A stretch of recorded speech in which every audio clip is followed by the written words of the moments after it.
सुख नाही पल घडी, एक क्षण सुद्धा आम्ही सुखाने जगत नाही का?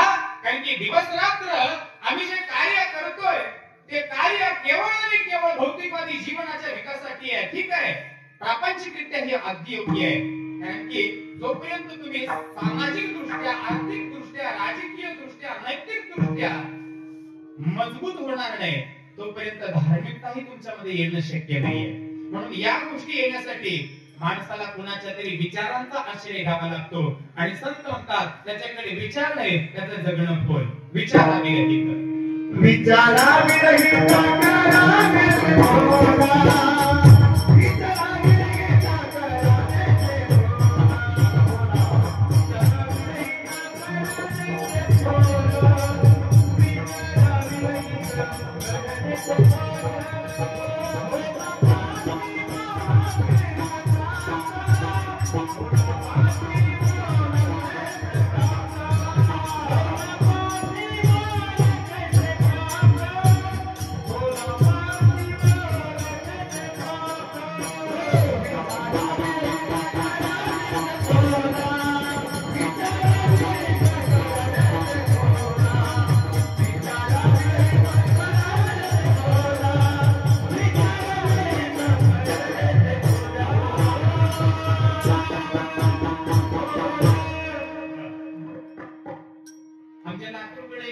एक वाक्य आहे.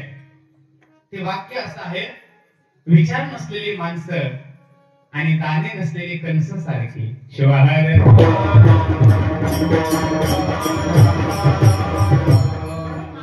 जन्माला आल्यानंतर त्याच्या काही विचार असणं गरजेचं आहे. आणि हा विचार त्याच्या भौतिकवादी विकासासाठी आणि त्याचबरोबर आत्मिकवादी विकासासाठी महत्वाचा आहे.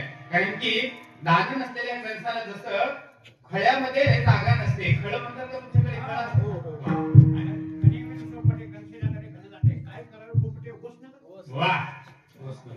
असे प्रमाण समतोल आपल्याला पाहायला मागणीची होते. म्हणजे सांगायचं तात्पर्य, संतांनी समदृष्टी ठेवूनच उपदेश केलेला आहे. उपदेशाची भूमिका एवढी आहे की तुमचा उद्धार. बघा, ज्या दाण्यामध्ये कणस आहे, ज्या कणसामध्ये दाणा आहे त्याला खळ्यामध्ये घेऊन वळवलं जातं आणि वळवल्यानंतर 3 पायाची जी वावडी असते ती मध्यभागी उभी केली जाते. मध्यभागी उभं केली की ती उधळणे म्हणजे वाऱ्याच्या दिशेने उधळली जाते. उधळल्या वेळेला त्याचे 3 भाग पडतात.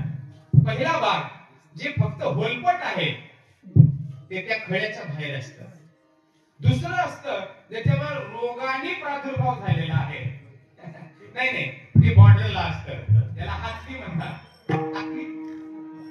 चांगला माल अलीकडे आणि खराब माल पुढे पलीकडे. ते मध्ये पडतं, म्हणजे दोन्हीच्या मध्ये पडतं.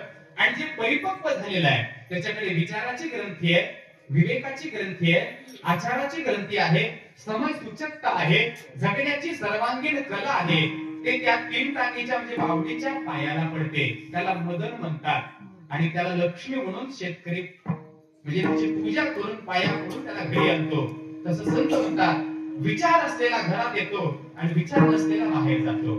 बाहेरही 2 प्रकारचे प्रकार पडतात. जर विचारामध्ये विचार थोडा बरा असला तर किमान जनावराच्या दावणीला जातो. आणि जर समजा अतिच वाया गेला, रोज लेझिम खेळतच घरला येऊ लागला, मग ते कोंबड्याच्या खाण्याची भरती. संत म्हणतात, विचाराविरहित करणे ते फूल फुलापासी मोल कैसे. म्हणून जीवनाच्या भौतिकवादी विचाराला उन्नतीकडे नेण्यासाठी भक्ती जेवढी महत्वाची आहे तेवढी अभिनव विवेकाची क्रांती महत्वाची आहे. कारण की अन्नबसवानांचा मूल मंत्र आहे.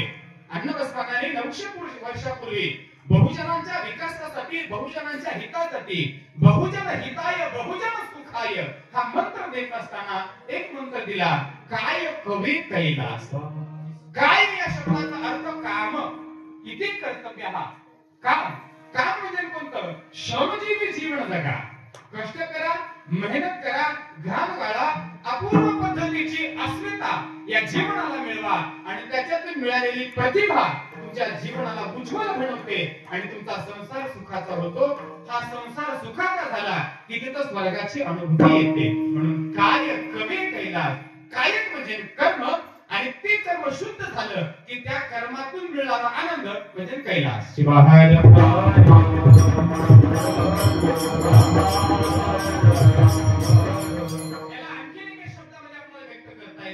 माऊली कन्नड मध्ये एक शब्द वापरतात, आचार्ये स्वर्गः अनाचार्ये नरकः इदे अंतरंग शुद्धि इदे बहिरंग शुद्धि.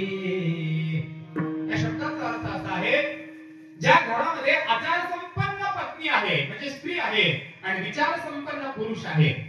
मी काय म्हणतो शब्दाची रचना लक्षात ठेवा.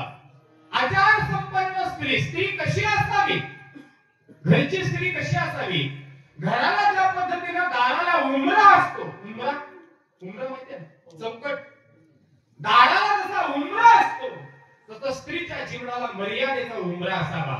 ज्या घरातल्या माऊलीला मर्यादेचा उंबरा आहे आणि ज्या पुरुषाला विचाराचा विवेकाचा पुरुषार्थ आहे, या दोन्हीचा योग ज्या ठिकाणी येतो त्या ठिकाणी जन्माला येणारी संतती ही अभिनव असते आणि ती संतती तुम्हाला स्वर्गाचा आनंद देऊ शकते. पण त्याच्यासाठी तुमची मर्यादा तुम्ही सांभाळली पाहिजे आणि तुमचा पुरुषार्थ तुम्हाला साधता आला पाहिजे. आणि तो पुरुषार्थ साधण्यासाठी विद्या विनय अंगेण शोभते. शिक्षण शिकावं लागेल, शाळा शिकावी लागेल, समाजामध्ये वावरणं शिकावं लागेल, समाजामध्ये बसणं शिकावं लागेल, समाजामध्ये उठणं शिकावं लागेल, समाजामध्ये वागणं शिकावं लागेल, समाजाशी हितगुज बोलणं शिकावं लागेल आणि समाजाशी संलग्नित होऊन साम्यता आणि सौम्यता जिथं निर्माण होते तिथं माणसाची चहुअंगे विचाराने विकास होतो आणि तो विकास तुम्हाला स्वर्ग प्रदान करतो. आचार्ये स्वर्गः. आचार्य या शब्दाचा अर्थ काय तर आचार्य या शब्दाचा अर्थ नित्य कर्म, नैमित्तिक नेम का नित्य कर्म. माऊली काही ठिकाणी प्रमाण देतात, कर्म ते क्रिया जाणीजे आपुले क्रिये निपुणा चिरीजे निष्काम बुद्धी कीजे तेची कर्म शुद्ध पये. पण कर्म चुकले, आता कर्म कशी चुकतात थोडक्यात सांगतो, जास्त वेळ घेणार नाही. माऊली काय म्हणतात, अहोच्या ठिकाणी आर्य आलं. लक्षात घ्या शब्दाचा यमक कसा आहे. बोलण्याच्या ओघामध्ये अहोच्या ठिकाणी आर्य आलं की तिथं तर तात्काळ नरकाची अनुभूती आहे. पण ज्या वेळेला आर्याच्या ठिकाणी सन्मानाने अहो आलं त्यावेळेला नरकातून उच्चता म्हणजे स्वर्गाची प्राप्ती आहे. फक्त शब्दाची रचना शिका आणि जीवनाचं सौंदर्य अनुभवा. शिवाय